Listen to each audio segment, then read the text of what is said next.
tahapan paling penting ketika orang hendak sholat. Jadi kolbunya harus menghadap kepada sang pemilik kolbu.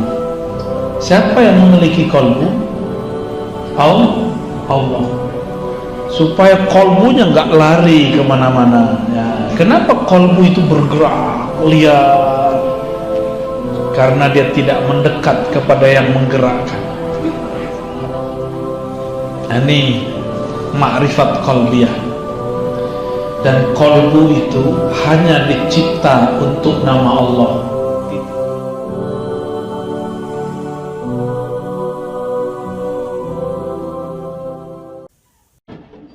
Mau ngaji apa, Pak? Mulai dari pertanyaan atau saya mulai duluan? Hah? Saya duluan. Menjaga hati dengan ma'rifatullah katanya. Berat sekali. Hati dan ma'rifatullah. Baiklah ya. Mari kita mulai kajian ini dengan baca surah Al-Fatihah.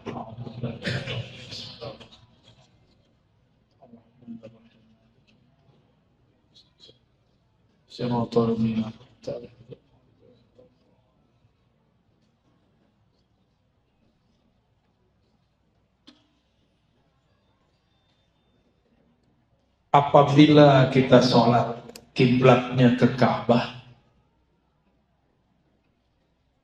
maka saat kolbu dihadapkan, dia menghadap kepada nama yang punya Ka'bah. Siapa yang punya Ka'bah? Allah. Maka namanya Allah. Maka apabila seseorang hendak menghadap kepada Rabbul Ka'bah, setelah badannya menghadap, kolbunya juga harus menghadap.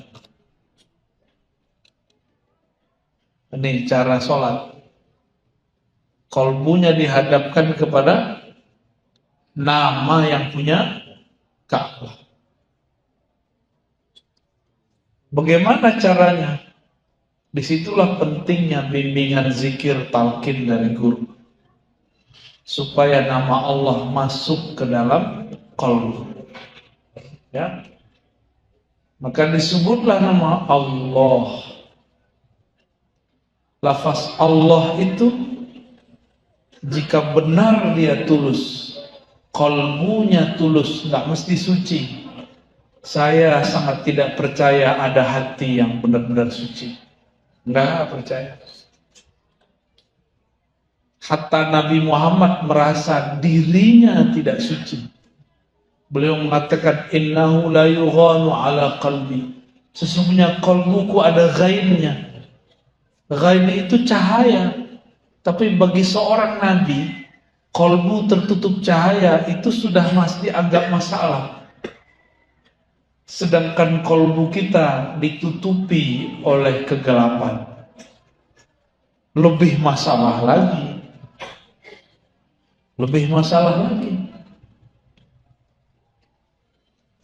Nah, ini tahapan paling penting ketika orang hendak sholat. Jadi kolbunya harus menghadap kepada sang pemilik kolbu. Siapa yang memiliki kolbu? Allah. Supaya kolbunya nggak lari kemana-mana. Ya. Kenapa kolbu itu bergerak liar? Karena dia tidak mendekat kepada yang menggerakkan.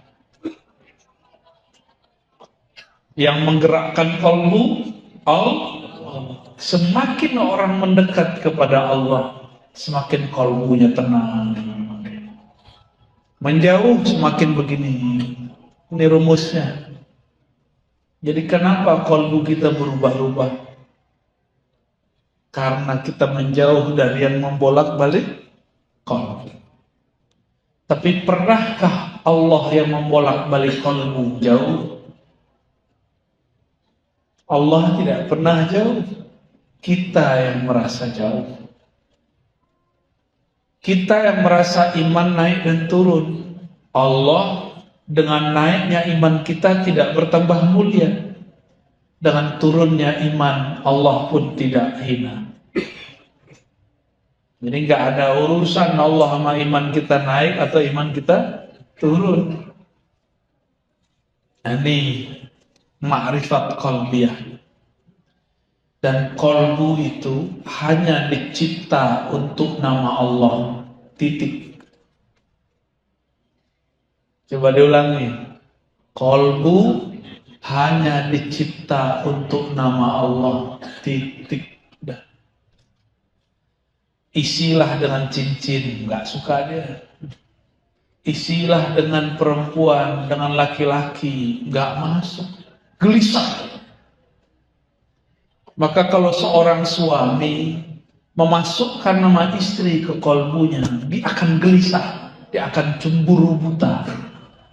Nanti dia tiba-tiba sewot, tiba-tiba dia marah sama istrinya. Sama istri kalau memasukkan nama suami ke dalam kalbunya, dia telah menyekutukan Allah. Maka dia tidak relakan ketentuan Allah pada suaminya. Ini bahaya. Itu bahaya itu. Maka merdekakanlah kalbumu dari selain nama Allah. Serahkan orang yang engkau cintai kepada Allah. Baru wa ma lillahi baqiya. Jika engkau mencintainya karena Allah, maka Allah akan kekalkan ia. Kekal bersama Allah, nggak ada lagi. Nggak ada cinta abadi kalau nggak dengan Allah. Maka saya nggak percaya cinta abadi, cinta sejati itu nggak ada. Kecuali disejatikan dengan Allah. Allah lah yang maha sejati. Sejati itu bahasa Arabnya hak. Maka terjemahan al-haq yang maha sejati. Hanya dia yang maha sejati. Hanya dia yang berhak bertahta di dalam hati. Guru pun tidak boleh nyantol di dalam kalbu. Guru hanyalah pintu ke dalam hati. Maka jangan masukkan nama guru ke dalam hati. Nanti gurunya dijemput Allah, stres. Banyaklah murid-murid salik-salik, stres gurunya mati. Karena kolbunya dipenuhi nama gurunya. Kolbu ada kalibu. Qalib, luarnya kolbu, itu boleh diisi nama guru. Hanya jadi pintu. Maka kita bertawassul dengan menyebut guru. Ya Allah, kirimkan Fatihah kepada guruku tercinta. Jangan masukkan ke dalam hati. Murid-murid kalau terlalu memasukkan gurunya ke dalam hati, nanti dia akan mengatur gurunya. Nanti bagi dia, guru itu harus versi dia. Nanti kalau dia belajar fikih, di fikih itu yang dia ambil fikih saklek, haram merokok. Nanti kelihatan gurunya ngerokok, dia bilang, masa guruku ngerokok? Batal jadi guru. Emang dia boleh ngatur guru? Hah? Itu kalau udah masuk ke hati. Jangan masuk ke hati. Nanti kita suka ngatur-ngatur dia. Nanti kita menjadi musuhnya. Kita akan suul adab kepadanya. Guru, masa begitu? Itu soal adab. Nanti gurunya masih monogami. Kalau gurunya poligami, ngomong lagi, guru saya pengumbar syahwat. Nah, kalau begitu Rasulullah pengumbar syahwat dong. Tidak ada urusannya orang nikah dan tidak menikah dengan dia umbar syahwat. Banyak orang gak menikah mengumbar syahwat. Banyak. Jangan cuma karena guru kita menikah lagi, kita kemudian meninggalkan guru. Berarti nama guru di hati. Cukup di pintu hati, jangan dimasukkan. Ya, inilah orang gagal berguru. Ya, dia gagal berguru, apalagi ibu-ibu nih, hati-hati. Jangan pernah masukkan nama guru ke hati, cukup di pintu hati. Maka ketika sang pintu berubah-ubah, ketika ditutup, dibuka, nggak ada masalah. Catnya diganti, nggak ada masalah. Ya, supaya kita tulusnya hanya kepada Allah. Tadi rumusnya apa? Kaedahnya apa? Hati hanya dicipta untuk nama Allah. Maka mencintai guru hanya karena Allah. Bukan karena menurut saya itu guru. Menurut kamu, berarti kamu berguru dengan nafsumu. Buya, Ustadz, Kiai, guru. Pemahaman guru sama dengan pemahaman saya. Emang kalau nggak sama, kamu berhenti berguru? Sudah, pergi sana. Ya. Apa kita mengatur guru? Emang kalau guru nggak sesuai paham kita, kita tinggalkan. Berarti kita suul adab mengatur-ngatur guru. Inilah yang terjadi pada murid-murid kazib. Ada dua jenis murid. Murid yang hatinya kazib, hatinya bohong. Guru menghantarkan dia kepada Allah, dia malah berhenti pada gurunya. Dia atur-atur gurunya. Disitulah beberapa guru yang berhati belum kamil mukamil, lemah. Akhirnya ceramah ikut selera jamaah. Terjadi perubahannya, terjadi. Akhirnya mursyid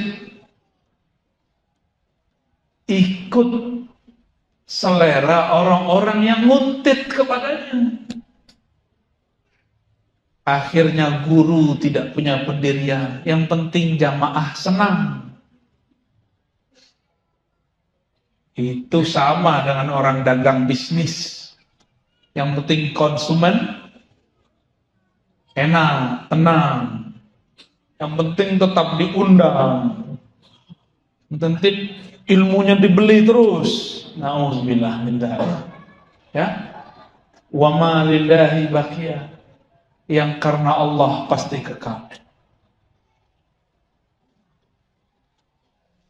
Bapak sayang sama istri nggak? Karena dia cantik atau karena melihat ada keindahan Allah pada dirinya? Nah, kayaknya pertanyaan ini baru sadar hari ini. Kalau karena dia cantik, mata kita bisa ngeliat yang lebih cantik. Ini bukan berarti apa-apa ya. Gimana Pak?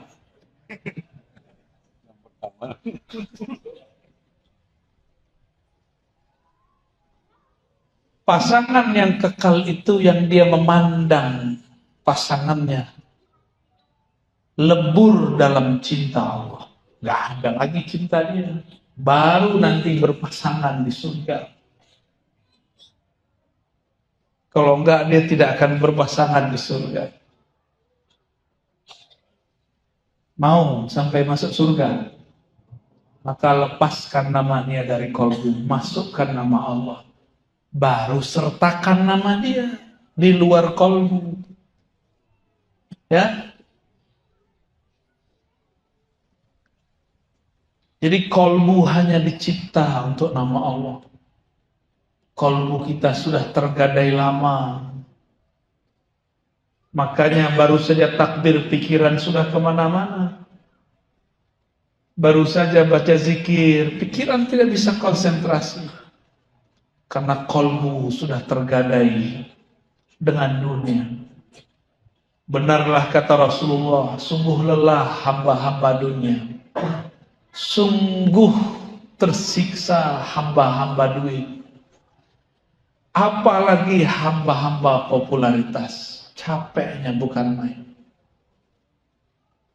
Tapi beruntunglah hamba Allah, karena dia merdeka. Itulah hamba Allah yang di kalbunya hanya ada Allah. Itulah syair yang dulu orang baca, ma fi qalbi ghairullah. Tidak ada di kalbu kecuali Allah. Itu baru benar. Maka mulai siang ini, mulai duha ini, mulailah berlatih. Sebutlah nama Allah di kalbu. Kalbu saya keras, gak apa-apa. Nama Allah itu lebih keras. Tapi satu yang keras, jangan dilawan keras. Lawan dengan kelembutan, tapi rutin. Betapa Allah menciptakan ayat-ayatnya. Ayat-ayat yang tercipta. Ada ayat-ayat yang dikalamkan. Ayat yang dikalamkan tidak dicipta. Ayat yang terlihat itu ayat yang dicipta. Ketika kita melihat batu yang keras, setiap hari kena tetes, berlobang, maka ukirlah nama Allah di dalam qalbu. Itulah makna daripada surat Al-Muzammil. Wazkurisma rabbika wa tabattal ilaihi tabtila. Sebutlah nama Allah, Rabbmu, penciptamu, wa tabattal, rajin-rajin, itu maknanya. Sungguh-sungguh, jangan hari ini zikir, besok tidak zikir. Setiap hari, sampai namanya terukir di dalam qalbu. Jika namanya terukir, memancarlah cahaya. Beberapa orang melihat namanya, itu biasa, jangan merasa spesial. Kita tidak menyembah huruf. Kita tidak menyembah nama. Yang kita sembah yang punya nama. Ini pun harus diingatkan. Banyak orang yang menyembah nama, yang menyembah huruf. Maka dia bayangkan ada lafaz alif lam lam ha yang dia sembah. Ini juga tidak tepat. Yang kita sembah yang punya nama. Jadi mulai sebut nama Allah di kalbu. Ya, wazkurisma rabbik. Dalam Al-Quran dikatakan wazkur rabbaka fi nafsi. Surah Al-A'raf. Sebutlah Rabbmu di dalam nafsmu. Ini level bawah. Yang tadi level tinggi, langsung di kalbu. Sekarang nafs. Nafs ini dibagi. Nafs hakiki, kalbu dan ruh. Nafs yang tidak hakiki, badan dan jiwa. Orang mati berpulang badannya, tersiksa jiwanya. Tapi jika di kalbunya ada nama Allah, maka dia sungguh bahagia.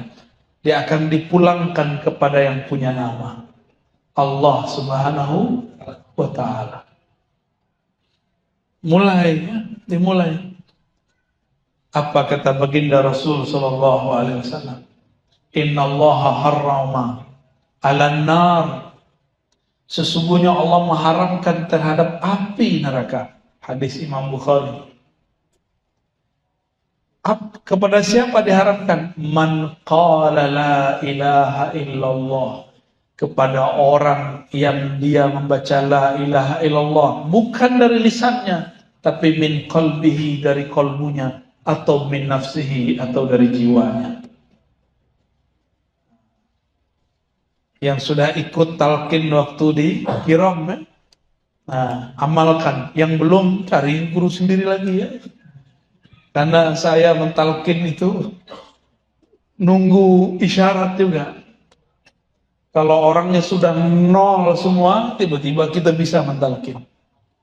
Tapi kalau masih mencoba-coba, mendengar-dengar, kalbu, kenal kalbu. Nggak bisa dipaksa, Pak. Walaupun Bapak siap, di belakang Bapak belum siap. Ya. Ada orang yang ingin ngaji sama saya karena ingin mendengar saya kritik Wahabi. Seneng kalau saya ada kritik Salafi Wahabi, bahagia dia. Kalau saya nggak kritik Salafi Wahabi, dia bilang, ini belum ustadz saya. Ada lagi yang sudah belajar thariqat. Kalau saya sebut nama thariqatnya baru dia senang. Nah ini baru ustadz saya. Nah ini yang ngatur-ngatur ustadz kerjaannya. Ada yang sudah asik di kolbunya. Kalau si ustadz khutbah ngajar tidak menyebut kata kolbu, dia bilang, belum sampai si ustadz. Lebih tinggi dia dari ustadz. Suka ngatur-ngatur ustadz, itu bukan murid, itu baru mustami. Ya, baru mustami, pendengar. Baik. Kolbu disebutkan di Quran lebih dari 100 kali. Digabung antara kolbu dan kulub banyak sekali. Lebih banyak dari jumlah sholat. Lebih banyak dari jumlah zakat. Lebih banyak dari jumlah semua amalan yang ada. Kata kolbu yang lebih Allah seriuskan. Tapi kenapa sekarang orang sholat sibuk dengan celana jingkrang? Kenapa orang sekarang sibuk dengan masalah jenggot? Padahal di Quran kata jenggot cuma muncul di kisah Nabi Musa dan Harun atau sejenisnya. Kenapa mau sholat tidak menghadapkan kolbu? Berarti ada penyimpangan arah-arah kerohanian. Kalau ingin mengamalkan jenggot Nabi, amalkan silakan. Tapi lebih penting kolbu. Untuk apa engkau berjenggot hatimu sombong? Katanya, kalau sarung di bawah mata kaki, terbebas dari sombong. Tapi engkau malah tambah sombong. Berarti khuyalakmu sudah menjadi kiber. Bukan itu maksud Rasulullah. Allah tidak pandang, la yanzur, tidak pandang orang yang khuyala, khuyala yang dia berkhayal dirinya lebih baik daripada orang lain. Allah nggak mau pandang. Ada yang karena sarungnya di bawah mata kaki. Bisa juga sebaliknya karena sarungnya atau celananya di atas mata kaki. Jadi gak ada urusan, itu urusan kolbu. Allah hanya mandang kolbu. Yanzuru ila qulubikum. Allah itu kalau memandang ke dalam kolbu, bukan ke sarungmu, bukan ke celanamu, bukan ke jenggotmu, bukan ke tasbihmu. Memandangnya ke dalam kolbu. Maka betapa ridhonya Allah ketika ia memandang kolbu sang hamba. Ternyata di kolbunya ada nama dia, Allah. Baru dia berdesir. Jadi kenapa ada orang bergetar idza zukirallah wajilat qulubuhum? Disebut nama Allah, bergetar kolbunya. Zukira. Apa arti zukira? Disebut, ditalqinkan, dibacakan.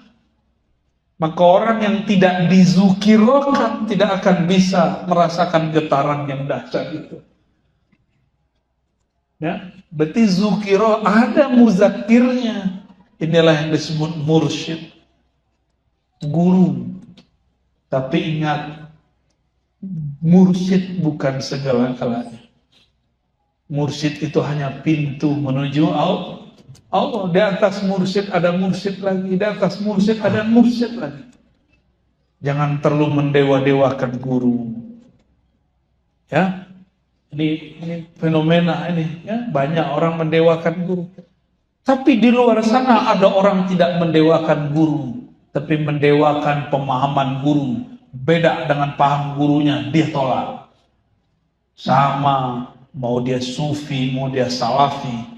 Itu berhala dalam hati. Ya. Kolbu itu jika disebut nama Allah di dalam, maka bercahayalah dia. Jika disebut terus bercahaya lagi, disebut lagi bercahaya lagi. Kullama zadul ism, setiap bertambah nama, ya, fasamat al-qalb, maka qalbu tambah tinggi cahayanya. Jadi siapakah qalbu yang gelap? Qalbu yang tidak diisi nur kalimatullah. Fanawwiru qulubakum biismin min asma'illah. Maka beri cahayalah qalbumu dengan nama-nama Allah. Nabi mengatakan, jika engkau melewati kebun-kebun surga, maka petiklah. Sahabat bertanya, wahai Rasulullah, apakah itu? Dijawab oleh Nabi, halaqah zikr. Hilak itu lingkaran. Lingkaran orang berzikir, ada yang zahir, kelihatan.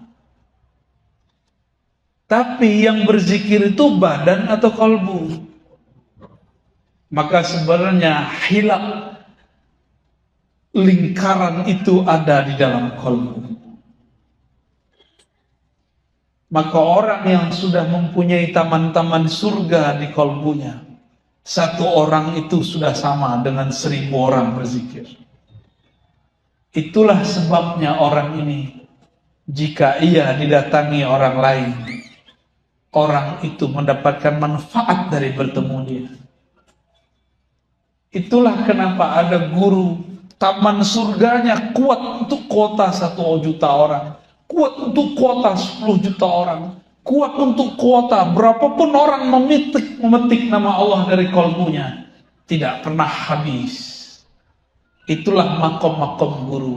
Ada guru hanya dapat dipetik oleh 10 orang, ada guru yang hanya dapat memetik 1 orang, ada guru hanya dia aja yang metik dirinya sendiri, ada yang guru yang mau dipetik sudah mulai layu.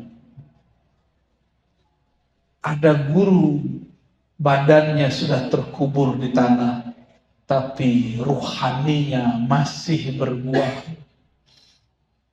Karena ruhaninya masih berbuah, meskipun tubuhnya sudah wafat, murid-muridnya masih dapat manfaat. Itulah guru-guru yang taman-taman kalbunya, taman-taman zikir ruhnya dikekalkan oleh Allah Subhanahu wa ta'ala.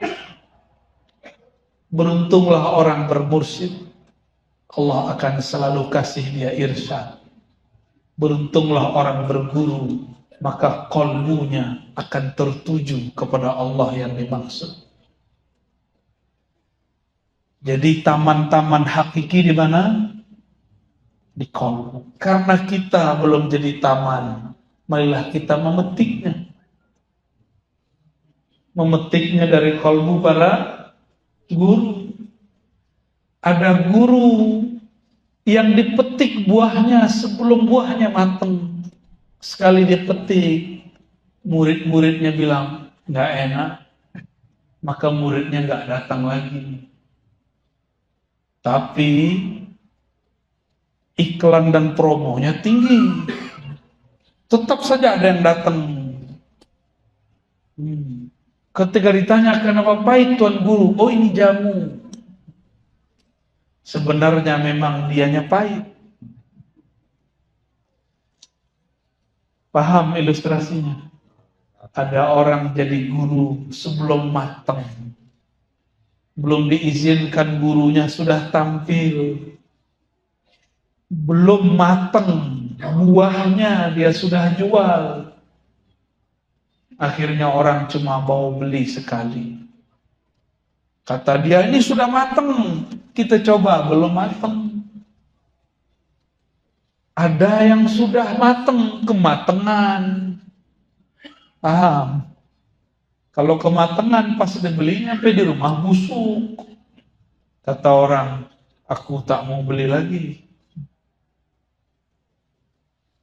Ternyata zikir itu efeknya bisa membusuk. bisa basi. Bukan zikirnya, efeknya. Tamannya bisa layu. Inilah yang terjadi. Thariqat itu mesti direvisi terus. Ketika buahnya melayu, buah-buahannya sudah habis, maka harus ditanam lagi. Maka sang guru harus mengupgrade ilmunya. Dia harus berbeda cara menanamnya dengan masa orang lalu. Sekarang orang banyak jualan, namanya bukan pakai kolbu, pakai smartphone, pakai aplikasi. Si guru juga harus merevisi. Dia harus memasukkan jualannya, jualan buah-buahnya ke TikTok. Ya. Harus ada murid-muridnya yang masuk ke YouTube.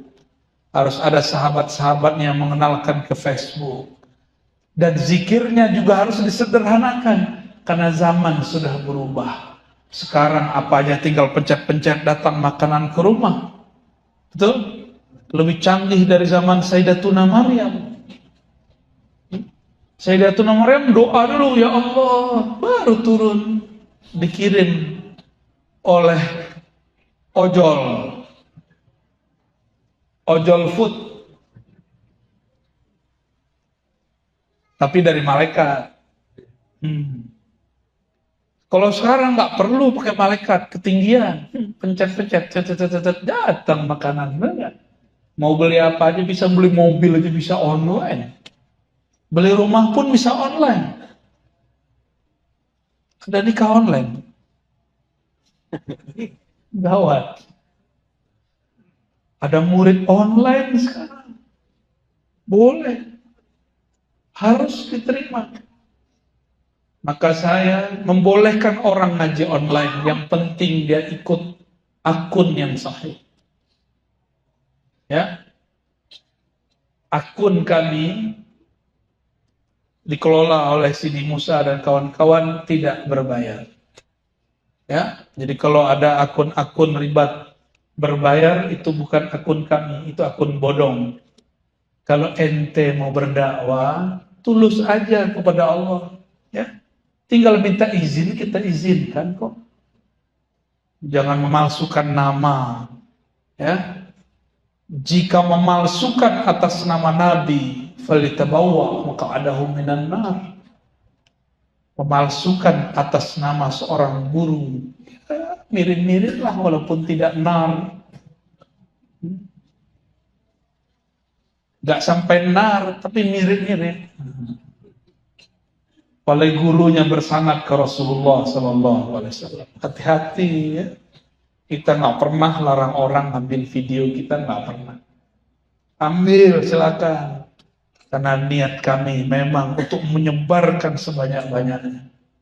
Ya, tapi yang fair. Kita nggak minta juga kok. Mau ngetes duitnya kita nggak minta. Nggak usah bohong-bohong di sosial media.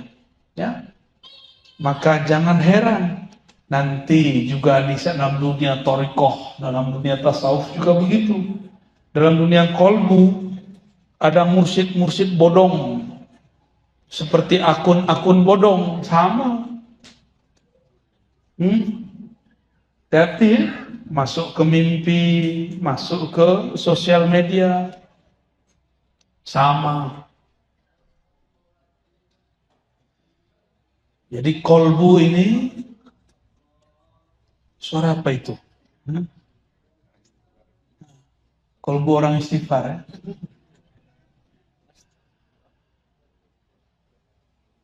Nah, sekarang kita masuk, kalau tadi bahwa kolbu itu adalah taman.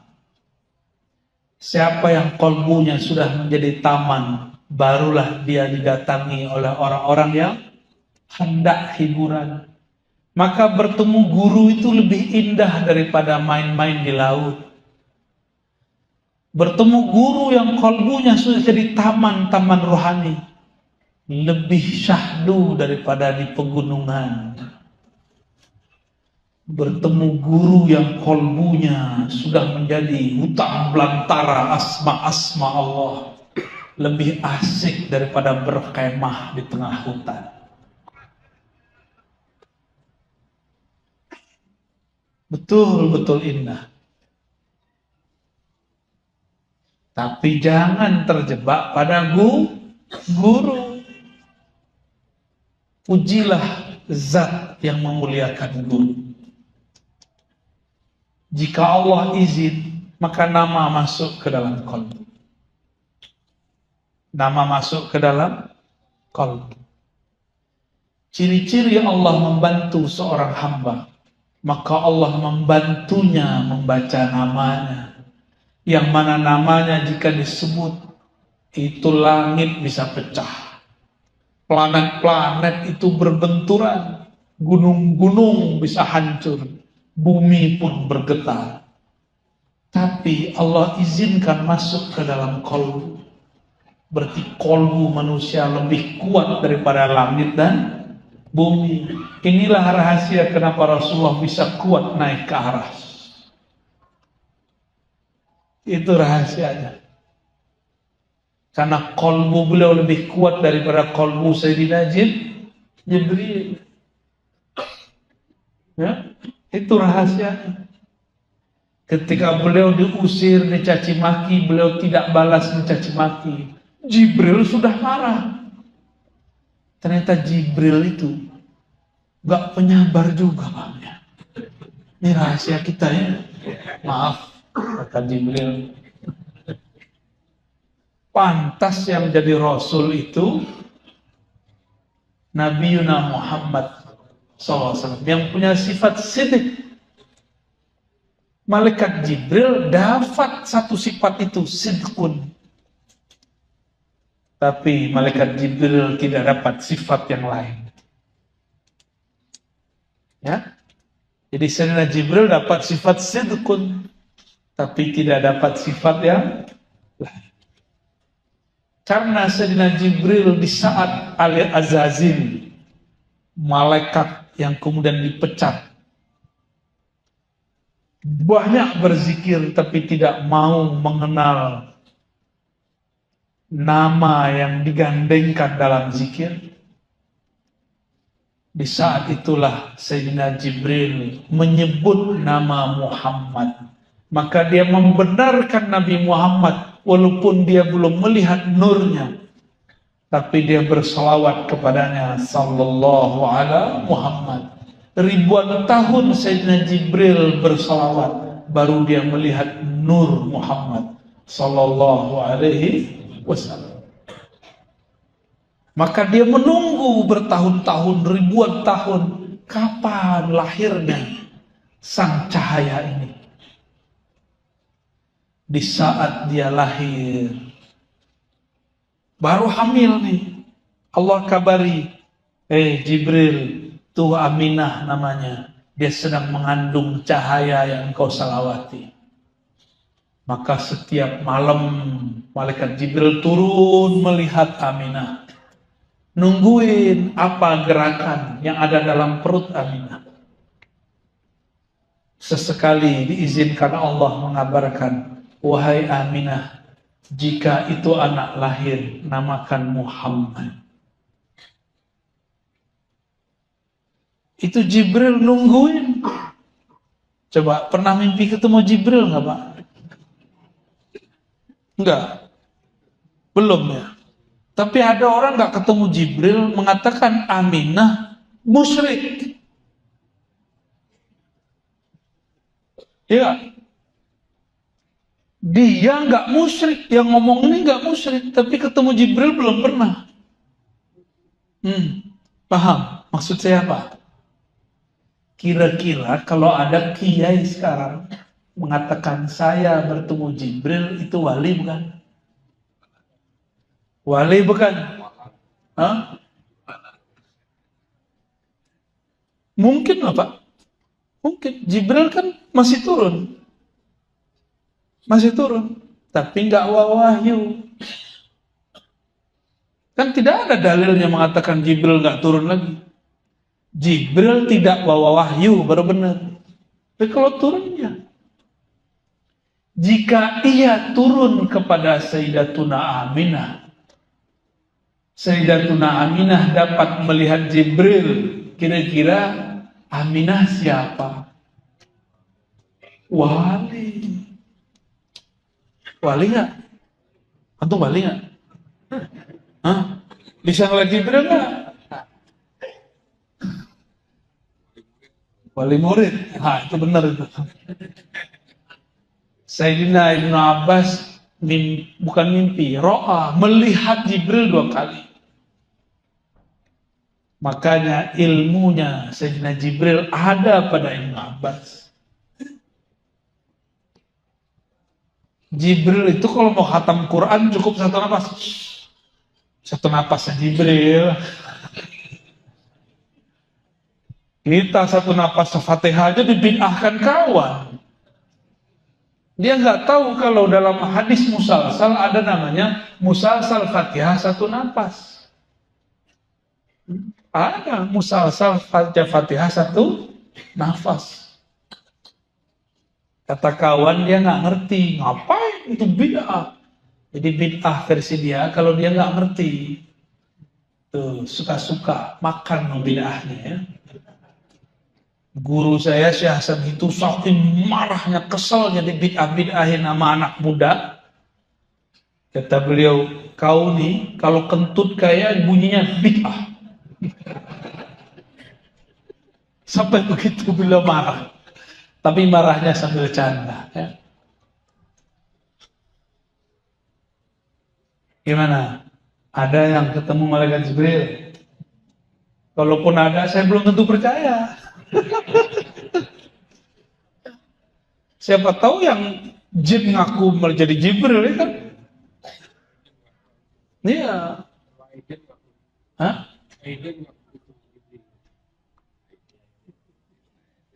Lea Edan. Itu orang sosok gak pernah ngaku Jibril, dia aja yang bilang itu Jibril. Kalau dia ngaku Jibril, Jibril aslinya turun, bisa diputus kepalanya. Ngaku jadi Jibril, habis selesai.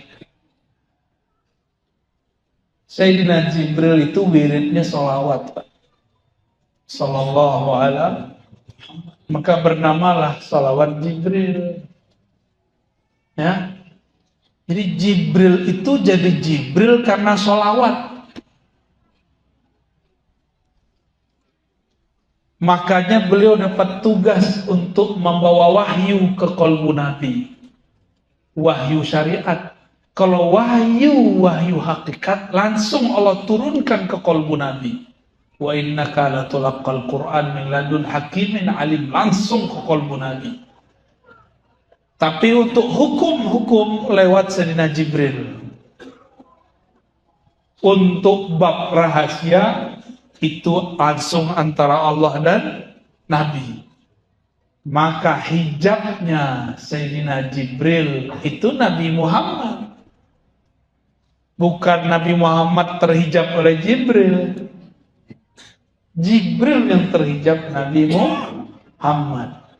Kalau Jibril menurunkan ayat, itu Jibril setelah itu dengerin penjelasan Nabi Muhammad. Baru denger ya? Selama ini antum dengarnya gimana? Jibril yang jelasin ke Nabi Muhammad. Ya salah. Itu kitabnya kurang kuning itu. Ya. Kurang kuning. Kalau yang kuning asli nggak begitu. Quran turun ke qalbu Nabi Muhammad. Fuad namanya. Ala qalbika atau fuad. Tapi sudah ada Quran dalam diri Nabi. Jadi Sayyidina Jibril itu cuma mengingatkan Nabi Muhammad mengenai Quran yang ada dalam dirinya. Itulah hakikat yang dikatakan dalam hadis Nabi ketika Sayyidah Aisyah ditanya, apa akhlak Nabi sallallahu alaihi wasallam? Khuluquhul Quran, akhlaknya Al-Quran. Kalau khuluq nilainya Quran, terus dia siapa dong? Dia kira-kira siapa? Khuluqnya Quran nih. Terus dalemannya apa dong? Ya sumbernya Quran. Jadi Quran itu turun dari ruhnya Nabi ke sirnya, dari sirnya ke lubnya ke fuadnya ke kolbunya. Itu dalam ilmu rahasia. Tapi dalam ilmu tafsir, dari Jibril dibawa dari Lauh Mahfuz, turun ke langit dunia, baru turun ke kolbu Nabi. Tapi itu kan versi ahli riwayat. Kalau versi Quran kan enggak.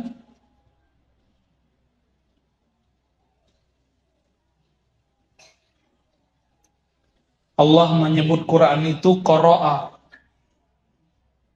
Qara'a, jamaah artinya. Allah kumpulkan Quran itu di kolbu Nabi. Hanya kolbu Nabi lah yang bisa menampung Al-Quran. Kita ini karena bukan Nabi Muhammad, kita paling dapat beberapa nur Quran. Ada yang dapat nur Al-Fatihah, ada yang dapat nur Kulhu, ada yang dapat nur Al-Baqarah, ada yang dapat nur Al-Mulk, ada yang dapat nur Waqi'ah, ada yang dapat nur Toha. Itu Allah bagi-bagi. Setiap kekasihnya datang dengan ayat-ayat itu kepada Allah SWT. Maka setiap wali ada ayatnya. Nabi Idris saja ada ayatnya. Dan semua ayat itu ada di kolbu Nabi Muhammad SAW. Ya, makanya kita ini beberapa senang ayat tertentu, benar nggak? Kalau antum senangnya Waqiah mulu ya, supaya apa? Rezeki lancar. Hadisnya doif hadisnya. Gimana dong? Kita baca Waqiah bukan karena pengen rezeki banyak, tapi supaya diridhoi oleh yang. Kalau kolbu Nabi isinya kalam-kalam Allah. Karena isinya kalam-kalam Allah, kalam itu sifat. Lebih tinggi daripada sekedar nama. Kolbu kita cukup nama Allah, kolbu Nabi isinya kalam-kalam Allah. Maka ini jalan pintas menuju Allah. Jika ingin mendekat kepada Allah, sholawatlah kepada kolbu Rasulullah Sallallahu Alaihi Wasallam. Sholawat kepada ruh Rasulullah. Maka ada sholawat namanya sholawat ruhiyah. Allahumma salli ala ruhi Sayyidina Muhammadin fil arwah. Ya Allah, sampaikan salam ruh kami kepada ruh baginda Rasul Sallallahu Alaihi Wasallam. Salam kolbu kami kepada kolbu Nabi SAW. Salam jasad kami kepada jasad Nabi Muhammad SAW. Salam jiwa kami kepada jiwa Nabi Muhammad SAW. Salam akal kami kepada akal Nabi Sallallahu Alaihi Wasallam. Biar ini dapat syafaat. Biar kalau ditanam di dalam tanah, dia tidak akan dirusak oleh ulat dan bumi. Seperti Nabi mengatakan, Innallaha harrama 'alal ardi an ta'kula ajsadal anbiya. Sesungguhnya Allah mengharamkan atas bumi untuk merusak tubuh para nabi. Kita tambahkan wa warasatuhum, dan pewaris-pewaris mereka. Gimana? Saya mau gimana jadi pewaris, nggak pernah nyantri, nggak apa-apa. Emang sahabat Nabi nyantri? Pesantren kilat ya Pak ya? Ada lulusan pesantren kilat sini?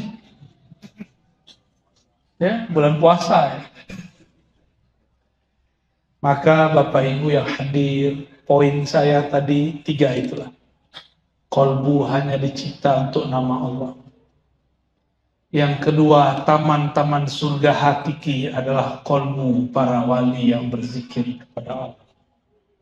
Dan yang ketiga, kolbunya Rasulullah adalah kalam-kalamnya Allah. Ya? Maka bersolawatlah kepada Rasulullah, engkau akan dekat kepada yang dibaliknya Rasulullah, Allah Subhanahu wa Ta'ala. Dipandang dari sisi zatnya, dia bernama Ahad. Dipandang dari hembusannya, Allah menamakannya Ahmad. Dipandang dari sisi cahayanya, bernama Nur Muhammad. Dipandang di akhir zaman, bernama Al-Mahdi. Ya. Laisa kamitslihi syai'. Allah tiada yang serupa dengannya. Itulah tajalli. Allah bertajalli kepada Ahmad, bertajalli kepada Muhammad, bertajalli ke Al-Mahdi. Apa arti tajalli?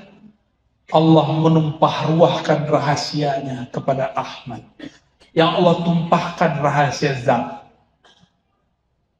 Allah tumpah ruahkan kepada Muhammad. Itu rahasia-rahasia sifat. Allah tumpah ruahkan asma'nya juga. Allah tumpah ruahkan af'alnya juga. Dan di akhir zaman itu diwariskan semua kepada Al-Imam Al-Mahdi. Itulah maksud Nabi, dan ini penutup kajian saya. Al-Mahdi. Alif Lam itu menunjukkan kesempurnaan. Kesempurnaan hidayah yang dia terima. Hidayahnya jatuh ke dalam kalbu. Maka Al-Mahdi orang yang diberi hidayah kalbunya. Bukan otaknya. Maka Al-Mahdi bergerak dengan gerakan kalbu. Kalbunya bergerak dari ruhnya. Maka sang Al-Mahdi tidak bergerak karena berita, karena partai politik, karena desakan jemaah. Dan dia bergerak dengan gerakan ruh murni. Itulah yang disebut minhajin nubuwah, manhaj kenabian. Inilah yang disebut ismi, isimnya, namanya persis seperti namaku. Bukan nama KTP. Nabi di zaman itu nggak ada KTP. Jadi jangan cari orang namanya Muhammad bin Abdullah. Bukan. Ini nama ruhani. Nama apa? Nama ruhani. Karena beliau sayyidnya para arwah. Roh itu ada di pohon, ada di hewan, ada di benda-benda ini, dan ada di tubuh kita.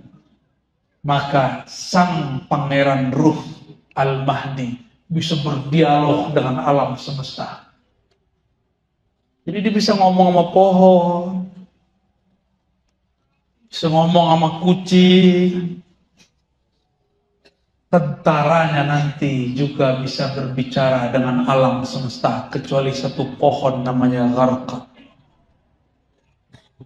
Kok bisa? Karena tentaranya adalah tentara ruhani. Ruh bisa dialog dengan ruh, kolbu bisa memandang kolbu, akal bisa mengkritisi akal, fisik bisa bersentuhan fisik. Ya, inilah oleh-oleh pada siang hari ini. Maka kalau sholawat saya sudah ijazahkan, sholawat ahadiyah itu sudah gabungan sholawat. Allahumma ya Ahad salli ala Ahmad. Wahai yang zatnya Ahad, hembuskanlah rahmatmu kepada Ahmad. Allahumma ya Ahad salli ala Muhammad. Pancarkan cahayamu wahai yang Ahad kepada sang Nur Muhammad. Ya Allah ya Ahad salli ala al-Mahdi khalifatika. Ya Allah ya Ahad. Maka ya Allah, pemilik semua rahasia, tumpahkanlah kasih sayangmu kepada Al-Mahdi, imam yang kami tunggu-tunggu. Insya Allah, jika umur panjang kita bersama beliau. Tapi ujiannya sangat berat, jumlahnya sedikit, tapi kolbunya berisikan ma'rifat. Maka jangan tertipu penampilan fisik. Mulailah memandang dengan kolbu dan sir. Allah yang maha khafi, yang maha sir akan membimbing kita semua. Untuk ulama-ulama kita, guru-guru kita, untuk orang yang mengurusi negeri ini, baik umaroknya, baik ulamanya, baik petani-petaninya, baik pedagang-pedagangnya yang tulus untuk Allah, terutama yang hadir siang ini. Mari kita kirimkan salawat cinta. Al-Fatihah.